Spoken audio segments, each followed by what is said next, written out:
Já começa o jornal indo direto ao Rio de Janeiro, acompanhar como é que está a situação por lá. Depois da mega operação que foi realizada nessa semana, as autoridades afirmam que criminosos de 4 das 5 regiões do país estão entre os mortos na operação nos complexos da Penha e do Alemão. Polícia Civil ontem fez uma coletiva de imprensa confirmando as identidades de 99 dos 117 suspeitos que foram mortos na ofensiva realizada na terça. Os investigadores acreditam que cerca de 500 criminosos estavam nos locais que foram alvos dos mandados judiciais e as mensagens interceptadas pela Polícia Civil durante a apuração contra o Comando Vermelho mostram o planejamento de compras com drones e câmeras térmicas. Vamos direto ao Rio? Mário Dias Ferreira está com a gente, tem as últimas informações neste plantão de sábado. Tudo bem, Mário? Bom dia para você. Oi, Roberta, Megali a todos, bom dia. Um sábado que começa aqui no Rio de Janeiro com um solzinho, depois de um tempo fechado ainda com um pouco de apreensão de parte da população. Corre sempre aqui mensagem e dúvidas dos ouvintes. Olha, fiquei sabendo aqui que vai ter uma retaliação no fim de semana, vai ter protesto em tal lugar, em área que o Comando Vermelho domina. Infelizmente, a gente ainda tem esse tipo de coisa chegando, algumas fake news, então a gente tem aqui que colocar a bola no chão, tentar trazer as informações mais precisas possíveis. A polícia diz que mantém um patrulhamento reforçado em toda a cidade, inclusive nos complexos da Penha e do Alemão, depois dessa mega operação da última terça-feira. Já tenho até atualização de números, porque a polícia pretende terminar nesse fim de semana a perícia. E são 8 corpos que faltam dos 117 suspeitos, já que foram identificados 109 até o fim da noite de ontem. Entre eles, traficantes de 4 das 5 regiões do país. Segundo a Polícia Civil, eles tinham 43 mandados de prisão pendentes, 78 com histórico criminal, mas o número ainda pode aumentar, já que essas informações de outros estados ainda estão sendo analisadas.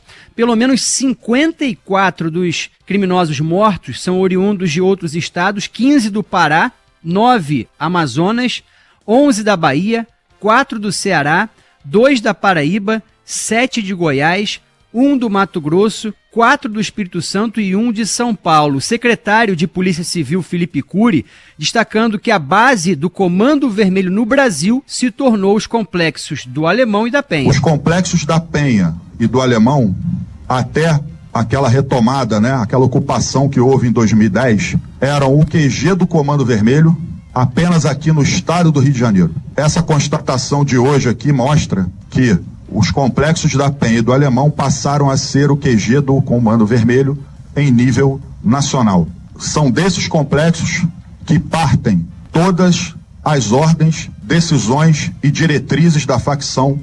Inclusive, 10 chefes do tráfico de fora do Rio entre os mortos, escondidos na Penha e Alemão, eles ordenavam esses crimes nos estados de origem, faziam parte de um cinturão de segurança, entre aspas, ao traficante Doca, foragido, chefe do tráfico do Comando Vermelho na região. Há uma recompensa que foi aumentada para R$100 mil por pistas que levem à prisão dele, o valor semelhante ao que foi lá atrás, na época de Fernandinho Beiramar. Essas investigações mostraram ainda que nos complexos do Alemão e da Penha funcionavam como centros de comando. Além do Felipe Cury, quem também falou sobre isso, sobre a tática de treinamento da facção, foi o comandante do BOPE. Em entrevista exclusiva à Band, a TV Band, ontem, o coronel Corbage destacou o preparo dos criminosos envolvidos nesses confrontos. As imagens, elas falam por si só. Nós nos confrontamos com narco-guerrilheiros, estavam muito preparados para a guerra, eles estavam com muitas munições. O número de fuzis apreendidos, carregadores de munições falam por si só. Todos eles estavam camuflados. E em uma área, como volto a dizer, de mata, eles estavam usando roupa guile. Para a identificação é muito difícil, muito complicado. Segundo a polícia, a mega operação causou um prejuízo superior a R$12 milhões à facção. A informação faz parte de uma estimativa técnica preliminar feita pela Coordenadoria de Fiscalização de Armas e Explosivos, a qual a reportagem da Band News FM teve acesso. Ao todo, 93 fuzis apreendidos, o que, segundo uma estimativa feita pelo próprio secretário de Segurança Pública do Estado, não representa nem 10% do total do armamento em posse dos criminosos que dominam essa região. Em entrevista aqui à Band News, Vitor Santos disse acreditar que há mais de 1.000 fuzis nas mãos dos criminosos nessa região do conjunto de favelas da Zona Norte. Olha só, mais de 1.000 fuzis em todo o complexo. A gente vê cada ponto de contenção, cada ponto de venda de drogas e obviamente, com fontes humanas que indicam, olha, cada contenção normalmente existem 2 ou 3 fuzis. Cada ponto de droga existe um fuzil e uma pistola. Então, com isso, a gente consegue dimensionar dentro dessa área, de todo o complexo, levando em conta o que é contenção e o que é segurança dos criminosos, o que é ponto de venda de drogas. Então, a gente consegue fazer uma estimativa, mas com certeza mais de 1.000 fuzis existem nessa região. Detalhe, Roberta Megali, que esse arsenal apreendido pelas forças de segurança aqui do Rio incluía armamentos do exército de outros países da América do Sul, como Argentina, Venezuela, Peru, também das Forças Armadas Brasileiras. Ainda de acordo com a Polícia Civil, os detalhes e símbolos dessas armas estão ajudando os investigadores a entenderem o tamanho do poder de fogo do Comando Vermelho no território fluminense no país. Esses fuzis, 93 apreendidos, estão passando por perícia.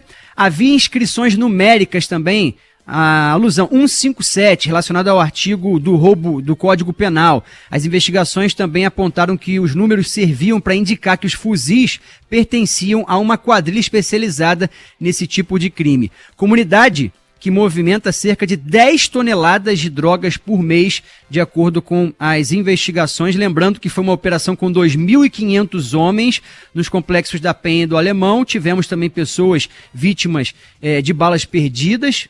Uma senhora que estava numa academia, já recebeu alta. Um homem em situação de rua, ele segue internado, assim como um outro homem que também ficou ferido. E cerca de 10 policiais ainda estão hospitalizados. Um deles em estado grave, perdeu uma perna. Um delegado da Polícia Civil chamado Bernardo é um dos casos aí mais delicados. E claro que hoje ainda há uma certa apreensão nessas áreas. Ontem teve protesto, motociata, alguns moradores saíram ali na região da Penha do Alemão, passaram em vias expressas com camisas brancas pedindo paz. É o que todos nós queremos nesse cenário aqui do Rio de Janeiro. O Mário, e o governador Cláudio Castro e, enfim, as autoridades de segurança pública têm usado o termo narcoterroristas, né, para se referir às pessoas que foram mortas e presas durante a mega operação. As palavras fazem sentido, fazem diferença e têm uma conotação política e prática. Geralmente o terrorismo, geralmente não, o terrorismo necessariamente é aplicado à violência com fins políticos. Osama Bin Laden não atacou as Torres Gêmeas para ganhar dinheiro, atacou para mandar uma mensagem política. Né? Esse é o terrorismo. As facções criminosas brasileiras operam na lógica pecuniária. Elas existem não por uma questão política, elas existem por uma questão financeira. Né? Estão lá para ganhar dinheiro. É difícil você, dentro de um arcabouço lógico, encaixar como terrorismo o que acontece aqui no Brasil, né? Na ação do PCC, de Amigos dos Amigos, do Comando Vermelho, e enfim, escolha aí a sua facção preferida. E quando você diz que essas ações não se encaixam na definição de terrorismo, você não está tirando o peso desses crimes. Né? Nós temos também leis bastante duras para cometer o crime comum. Né? Formação de quadrilha, assassinato, enfim, todo tipo de crime. A gente tem um arcabouço definido ali e pronto para ser utilizado sem a necessidade de você desvirtuar as palavras. Mas, como eu disse, há todo um sentido lógico na utilização da palavra narcoterrorista. Ora, bandidos você caça, prende e oferece a bandidos o devido processo legal. Terroristas você executa. Né? Essa é a lógica da ação contra terroristas. É legítimo você executar um terrorismo. Tô só explicando aqui pro nosso ouvinte a função semântica dos termos utilizados pelas autoridades de segurança pública no Rio de Janeiro. Agora, o Mário, o que vem agora, hein? Qual será o próximo passo? Porque o alemão não está pacificado. Não foi uma operação de ocupação. Nem seria possível ocupar o Alemão nesse instante sem o auxílio das Forças Armadas. Até com o auxílio das Forças Armadas é muito difícil. Teremos novos passos, novas mega operações, teremos mais ações de inteligência, enfim, que terão como mira os principais chefes e, digamos, o cérebro e o coração dessas organizações. A gente pode, acho que informação, claro que não vai ser divulgada, mas há alguma palavra de bastidor aí a respeito dos próximos passos?